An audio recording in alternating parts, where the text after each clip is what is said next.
Welcome back, fellow soldiers, to last Friday's Developers Briefing, and that was Developers Briefing number 97. As you've probably realized, I skipped Developers Briefing number 96 because this one was a Q&A that gave you some insight behind the scenes of the development of Hell Let Loose. And now this week, or last week, we got a developers briefing that is definitely worth mentioning and also going over it, because we are getting a PTE, and that means Hell Let Loose will finally get a public test environment. And me personally, this was a thing that I've missed the most. I have to say, I don't always join such environments, to be honest, in the various games that I play, but I think with Hell Let Loose, that has so much potential, a public test environment is exactly what we needed and what the game needs. Just to sort out all the bugs, to see how new things can get implemented and so on.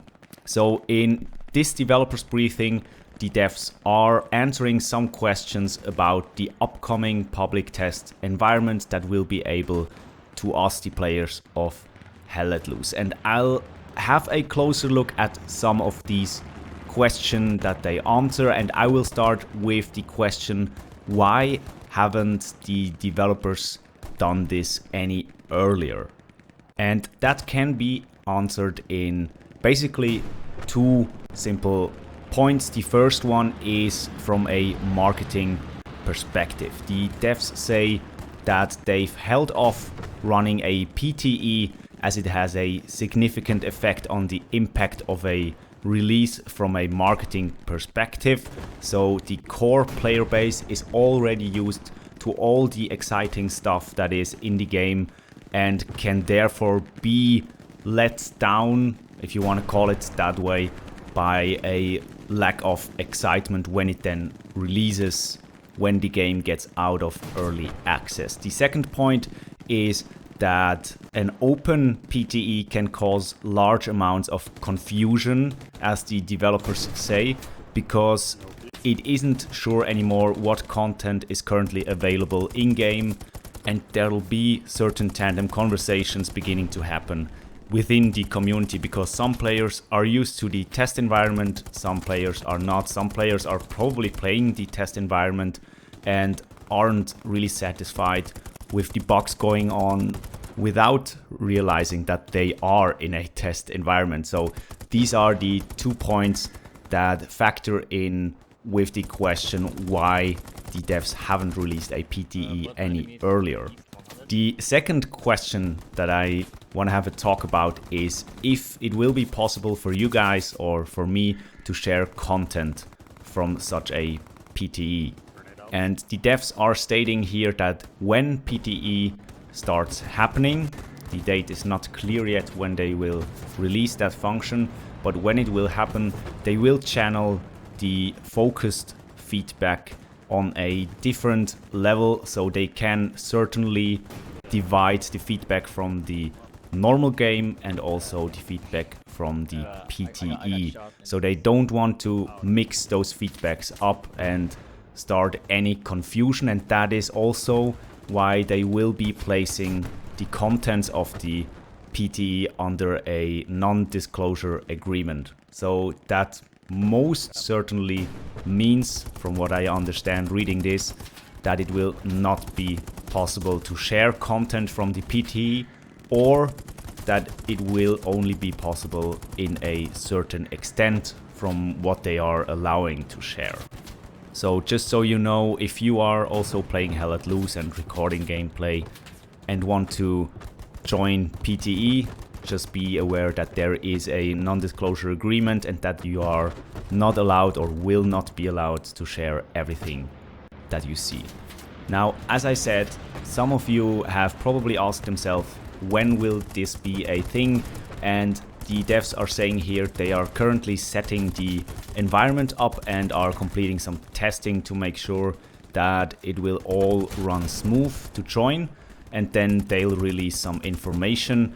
I personally don't know when it will happen. I could imagine that it will probably drop with update number 8 or some time around updates number 8, a little bit before, or a developers briefing after that update number 8, but we will see. So for now we have to wait a little bit more for the PTE to drop. The last two things that I want to talk about that were part of the developers briefing were that the developers had a talk about the competitive side of Hell Let Loose, and that is just an amazing thing that came out of the community actually. And that is also what the developers are writing here, that they didn't expect something like this to happen that early in an early access game already. They expected it probably to happen when they launched the game, but not already now. If you have played Hell Let Loose for some time, or part of a subreddit or a Discord community, you'll know that there are competitive tournaments of Hell Let Loose with different teams playing against each other in a big tournament and then crowning a winner out of that. And the developers are just very happy that this already happened, organized by the community, and they want to enforce and also support that movement in the future even more. So when they sometime get out of early access, that this will be even a bigger thing, and also a thing that will be a very attractive one to different players.